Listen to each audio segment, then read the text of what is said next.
Graças a Deus, meus irmãos, estamos de volta para darmos continuidade aqui nas reflexões de Jeremias 18, o vaso do oleiro, aleluia.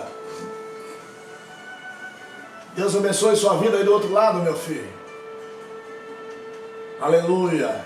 Todos filhos de Deus, assim como eu, dou graças pela vida de cada um de vocês, pela vida da família, aleluia. Momento de nós repensarmos o nosso ministério, a nossa trajetória. Por isso Deus tem nos agraciado para estarmos aqui já na terceira reflexões sobre o vaso. Na primeira reflexões nós aprendemos que a primeira fala, o porquê de Deus falar com Jeremias lá embaixo, na casa do oleiro. Segundo reflexões, ele obedeceu e ouviu a voz de Deus e foi ver lá a obra que Deus estava fazendo no vaso, que o vaso quebrou e o Senhor teve que fazer de novo. Aleluia. E nessa terceira reflexões nós vamos falar um pouquinho aqui onde estava a casa do oleiro. Aleluia. Glória a Deus. Está calor aqui hoje dentro do estúdio, irmão. Uma benção aqui hoje. Aleluia. Mas que o Senhor seja louvado, o Senhor seja glorificado. Essas oportunidades são oportunidades únicas que o Senhor concede para estarmos gravando. Agradecendo aqui GN Produções, que tem patrocinado esses maquinários aí, esse estúdio. Pessoa do servo de Deus, pastor Gilson de Oliveira. Aleluia. Que Deus continue abençoando sua vida, Gilson, e sua família. Que o Senhor realize o desejo do seu coração, no nome de Jesus. Hoje, segunda-feira, né? Primeiro dia da semana, o segundo dia da semana, o primeiro foi ontem, domingo, né? Mas dia 22 de março de 2021. Olha aí, você não está percebendo, mas o ano está passando, hein? Passando, hein? Outro dia era janeiro, agora passou fevereiro, já estamos em março, aí já no final, já é 22. Mas é tudo para a glória de Deus. Estamos correndo mais perto, né, da chegada de Cristo. Aleluia, do arrebatamento da igreja. Se você continua com a Bíblia aí no Jeremias 18, então abre ela aí. Jeremias 18, para nós darmos continuidade e fecharmos essas reflexões. Amém? Diz assim o verso 6 também aqui para nós fechar. Não poderei fazer de vós como fez este oleiro à casa de Israel? Aleluia! Diz o Senhor, eis que como barro na mão do oleiro, assim sois vós na minha mão. Eu digo amém por esta palavra. Aleluia! Nós vemos o texto e o contexto aqui de Jeremias, estamos aqui fechando a terceira reflexões. E sabemos que Jeremias aí era uma criança, não queria, né, o ministério, porque o ministério é árduo, é pesado, ser profeta não é tarefa fácil, ser líder não é tarefa fácil, ser presidente de uma liderança então é muito mais difícil. Só Deus para capacitar. Aleluia. Você pode ter boa oratória, pode ter boa formação, aleluia. Mas se o Espírito Santo não estiver em você ou estiver em mim, ó, nada podeis fazer. Viu? Isso aqui, espiritual, é diferente das coisas materiais. A gente até faz algumas analogias com as coisas materiais. Mas aqui especificamente, sabedoria tem que vir de cima. O nosso conhecimento ajuda sim a melhorar, claro que ajuda. E você tem que estudar também, tem que ter conhecimento sim, para saber o que está falando. Mas eu refiro à profecia de Deus, a ser profeta de Deus na terra, a ser líder, não é tarefa fácil não. Jeremias disse, Senhor, eu sou a criança, lá em Jeremias 1,7 ele falou. Sou uma criança, não sei nem falar, Senhor. Mas fala, irmão, quando Deus escolhe, não tem embaraço, não tem inferno que impeça Deus de te usar. Só depende de você.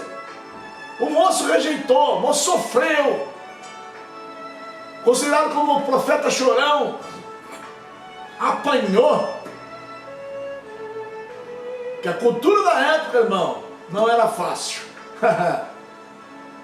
Ele disse, Senhor, sou uma criança, não sei nem falar, como é que o Senhor vai me enviar? Por quê? Jeremias nessa época já tinha 24 anos, hein?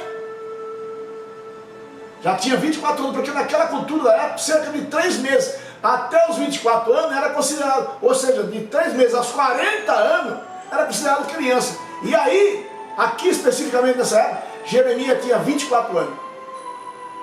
Então até os 40 anos, ainda era considerado criança. Eita, se essa moda pega hoje, né? Se essa lei pega hoje, né? O camarada só era homem formado depois dos 40 anos. Que tinha maturidade, tinha responsabilidade, só depois dos 40 anos. Quando você vê garoto com 22 anos, 23 anos, é líder numa grande congregação, num grande ministério. Como vai entender isso, né? Mas isso é com o Senhor, não é comigo, nem é com você. Não cabe a nós questionar isso, não. Estamos referenciando aqui o chamado de Jeremias. Aleluia, o ministério de Jeremias. Jeremias considerava uma criança, para que você disse lá no verso 1, capítulo 7. Ou seja, capítulo 1, verso 7. Senhor, eu sou uma criança. Sem falar. Olha o que Deus fez com Jeremias. No próprio verso 1, no próprio capítulo 1, verso 9. A Bíblia diz que Deus tocou na boca dele.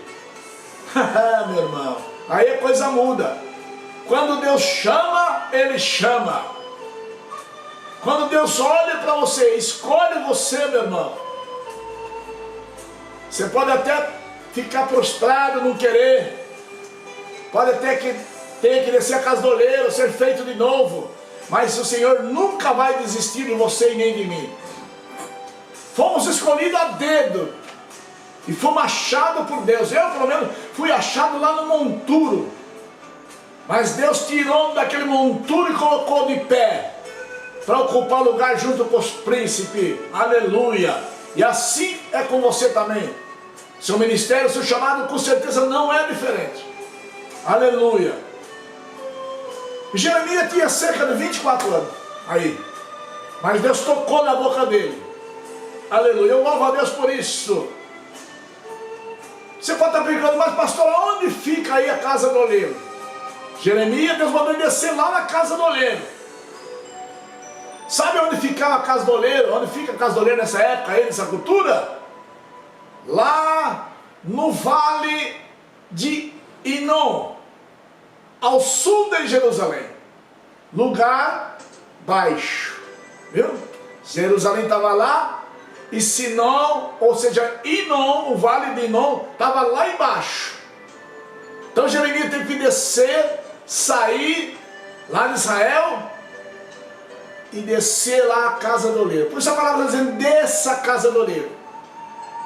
Então, a casa do oleiro ficava lá no vale, lá embaixo. Lugar insignificante. Essa casa do oleiro aqui, aleluia, irmão, não era qualquer pessoa que queria ir lá, não. Aleluia. Eu acredito que nem o adversário ia lá, não. Porque lá é lugar dificultoso. Lá onde o sujeito era quebrado, o vaso era quebrado de novo. E feito novamente. Você conhece alguém assim? Eu conheço pessoas que eram usadas por Deus. E de repente, por uma decepção qualquer, fraquejaram. Aí Deus criou uma situação. Mandou a pessoa para o hospital. O médico abriu tudo. Não achou nada. Aí a pessoa voltou para a igreja. quando ela chega na igreja, ela já vê Jesus. Quando ela entra na igreja, a bênção é completa. Então Deus cria a situação para mudar a outra. Não queira você descer lá no vale de Inom, não. Porque lá é lugar tenebroso.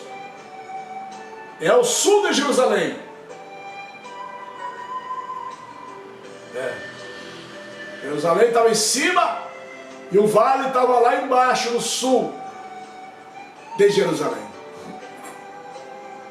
Mas Deus usa aí uma metáfora com o profeta Jeremias. É como Jesus falando lá por parábola. E aqui Deus usa uma metáfora para com ele. De cima de palavra. Quando ele fala do barro aqui, quais são o barro na mão do olheiro? Deus está usando ali uma metáfora para com ele. Por quê? Por quê? Porque Jeremias também era vaso de barro. Aleluia! Também era vaso de barro. Que vaso é você, meu irmão? Aleluia! Que vaso é você? Que vaso somos nós? Em que parte do corpo de Cristo nós estamos ligados? É um assunto para se repensar, para se refletir. Aleluia! Então o vale ficava lá embaixo, sul de Jerusalém. E Deus usou de uma metáfora com Jeremias, porque Jeremias ouviu-lhe vaso de barro. Ele também era vaso de barro. Porque o vaso de barro, se você quebrar ele, você pode remodelar. Pode remodelar. Se bem que hoje tem essa tecnologia, né? Se você quebra um vaso de louça, um vaso de cristal, tem as suas tecnologias para remodelar também, mas nunca mais vai ficar perfeito. Sempre vai ficar parecendo um sinal. E o barro não, o barro você remodela ele, esquenta ele, passa lá o óleo e ele vai ficar perfeitinho novamente. Mamãe fazia isso quando a gente era jovem. E lá tinha os vasão de barro, né? Parecia uma talha de pôr água. Também usava aqueles vasos para encher de água. Mas mamãe guardava lá produtos alimentícios, tipo assim, farinha, feijão, amendoim. Era usado para isso. E tinha tampa em cima ainda, que tampava com a tampa do próprio barro. Tampava em cima. Como aquelas talhas de água, as pessoas mais idôneas sabem o que eu estou falando. A gente tomou muita água daquelas talhas grandes que Jesus multiplicou lá, o vinho lá na festa do casamento, né? Nós tínhamos aquilo em casa, jarra grande, tampada com a própria tampa ali em cima do barro. Tampa do barro também. E a água ficava gelada, né? Não se existia geladeira, não se conseguia falar em geladeira, mas nós tínhamos a nossa vazão lá, chamada de vazão, botija cheia de água. Aleluia! Então era assim, usa a metáfora de barro, porque o barro é frágil e pode ser moldado. Pode ser moldado. Mas de que maneira que o barro pode ser moldado? Ou o vaso? Só quando ele está mole. Só quando ele está mole. Nós tínhamos essa experiência quando era adolescente. Mamãe ponhava uma panela grande de água quente e o vaso lá no meio. O barro cozinhando. Cozinhando. Quando ele estava molinho, a mamãe remodelava a rachadura dele. E ele ficava perfeitinho. Perfeitinho.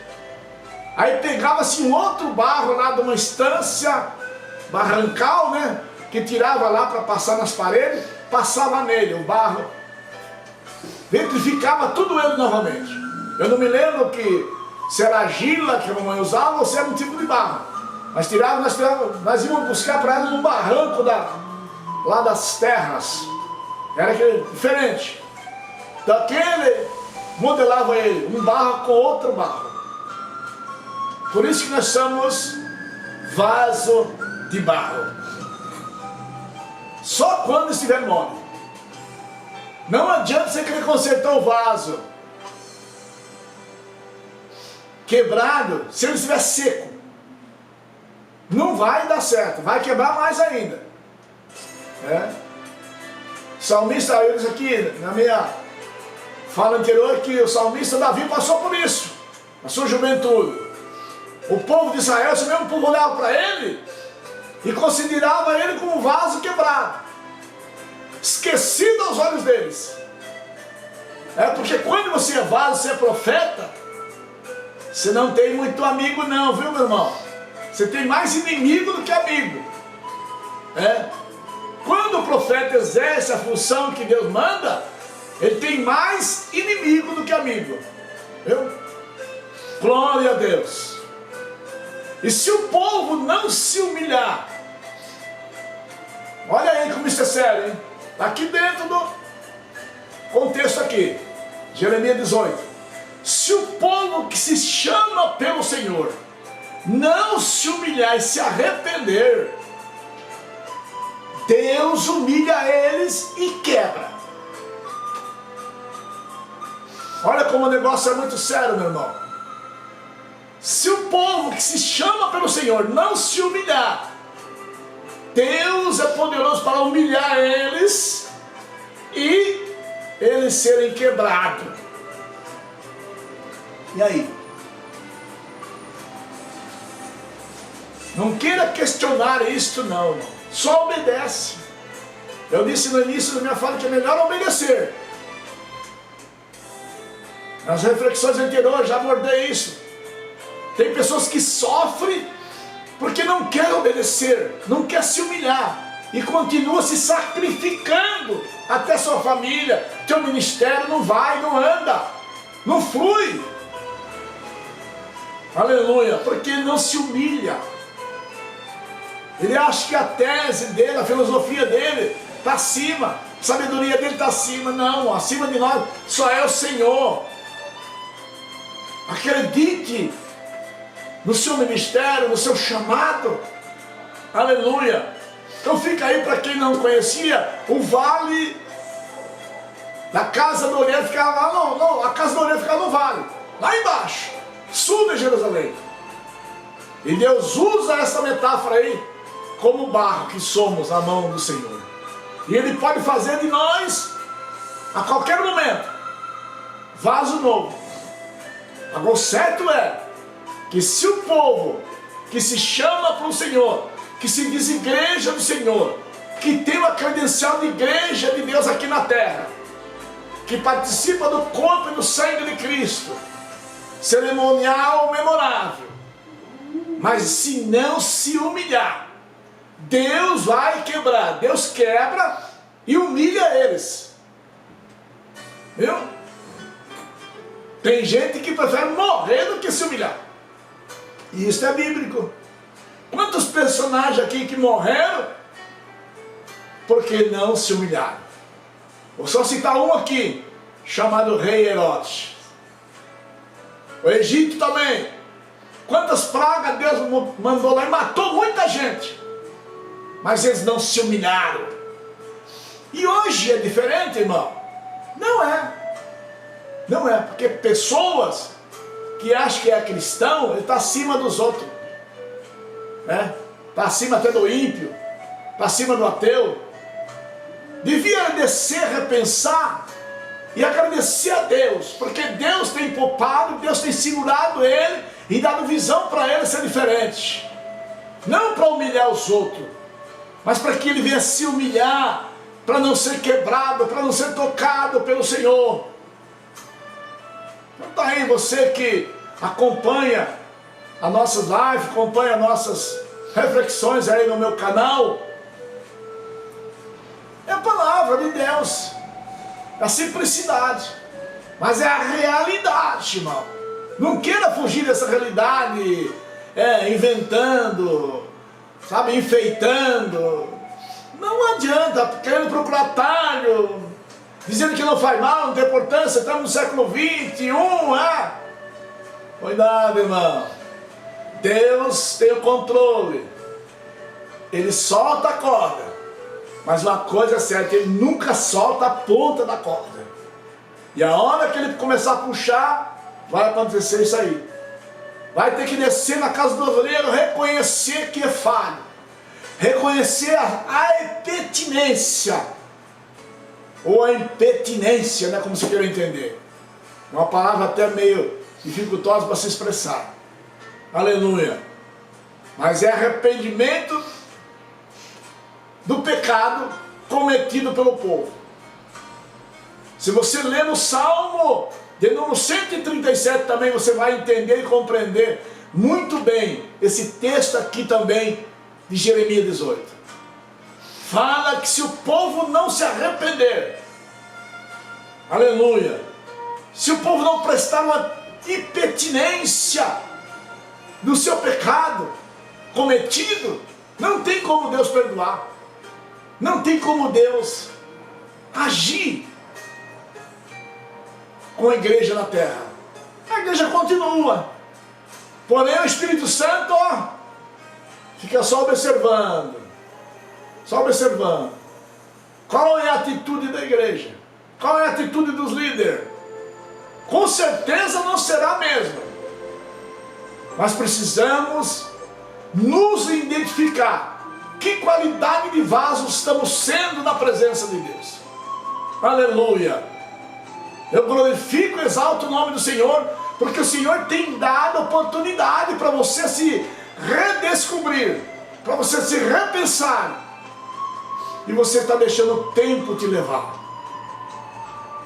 Esperando por alguém. Esperando por fulano. Não, irmão. Reconheça que você também é vaso. Reconheça que quem chamou você foi o Senhor. Quem te criou foi o Senhor. Há muito questionamento. Há muitos debates até nas redes sociais. Eu acho isso horrível, irmão, horrível. Um querendo saber mais do que o outro. Um querendo saber acima da simplicidade do outro. Deus vai falar com você na sua fala, na sua simplicidade, na minha simplicidade. Eu não posso trocar o meu vocabulário para agradar alguém, para ser igual a alguém. Não, Senhor. Eu vou continuar aquele servo, aquele mordomo, humilde, que prefiro mais chorar, aleluia, do que falar. Quanto mais você fala, mais será cobrado, meu irmão. Quanto mais você acha que você conhece, mais cobrança você vai ter na sua vida. E o que você não pode fazer é querer ser aquilo que você não é. Então redescubra isso na tua vida cotidiana ministerial. Não diga para fulano isso está errado, não, está fora do contexto, ou seja, meu irmão, Jesus ensinava lá, pegando a mão do colono e colocando no arado, disse para ele, olha para frente, olha para frente. Então vamos ser humildes, meu irmão, vamos ajudar e continuar nos ajudando um aos outros, ou um ao outro, aleluia. Vamos ter essa humildade de reconhecer isso perante a sociedade, perante o ministério, perante a nossa família. Aleluia. Eu disse na fala anterior que não adianta você galgar tantos degraus, querer se aparecer e ser rejeitado por Deus. Deixa o Senhor Jesus Cristo, deixa o Senhor aparecer na sua vida, na sua frente. Coloca Ele em primeiro lugar, que Ele cresça e você diminua. Aleluia. Tenha esta humildade, meu irmão, para que você não venha sofrer, sua família não venha sofrer, seu ministério não venha sofrer. Aleluia. Aleluia. Com um grande temor no meu coração, que estou ministrando isso para o amado e para a amada que está ouvindo nesta manhã. Que Deus em Cristo Jesus possa te abençoar, possa prosperar com você, Tenha fé, porque Deus é fiel em realizar o desejo do coração de cada um de nós. Ele é fiel para isso. Então está aí, a impertinência é arrependimento pelo pecado cometido. Se nós não se arrepender, não tem como Deus sarar a terra. Nós temos que proferir o nome de Deus para que o povo venha se arrepender. Sem arrependimento não tem milagre, não tem salvação, não tem perdão. Aleluia. Não adianta ficar chamando Deus, mas você não se arrepende. Não tem como Deus sarar a terra, está aqui no texto. Por isso que Deus quebra ou leva lá na casa do oleiro, vai ter que fazer de novo, para você se humilhar. Você está se achando tal, está achando grande, e grande aqui ainda é o Senhor. Aleluia, glória a Deus, glória a Deus. Jeremias, ele ouviu a voz e obedeceu para ver esse fato de Deus para com o povo, porque Jeremias sofria, era sofrido, foi jogado no calabouço, foi esquecido, passou frio, passou fome. Aleluia, porque o povo dá mais credibilidade àqueles falsos profetas. O profeta da cultura da época passava pano na cabeça dos pecadores, e Jeremias ia lá e usava o cajado de Deus. Aí, meu irmão, ninguém quer ouvir a verdade, né? Mal ele sabe que a única que liberta ainda é a verdade. Conhecereis a verdade, e a verdade vos libertará. Busque primeiro o reino de Deus, e as demais coisas Ele vai acrescentando. Seja sincero, seja quem você é, viu? Não demonstre aí aquilo que você não é. Não adianta. Todo mundo conhece você, meu irmão. Todo mundo conhece você, minha irmã. Sabe quem você é. Não adianta. Aleluia. Usar a ferramenta dos outros, não. Usa a sua. Eu tenho que usar a minha ferramenta, sempre humilde, mas estou usando ela. É a ferramenta que Deus me deu. Aleluia. Bendito seja Deus. Glorificado é o nome de Jesus Cristo. Então não deixa Deus criar uma situação como esta na sua vida, no seu ministério, não.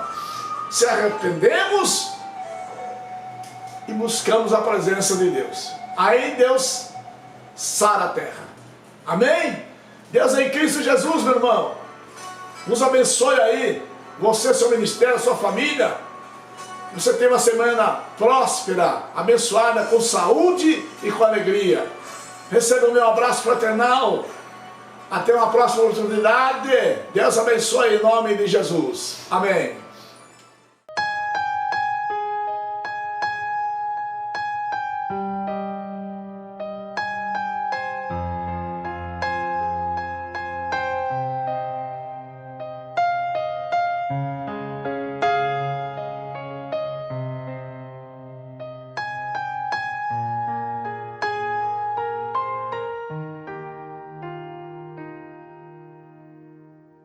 É adorar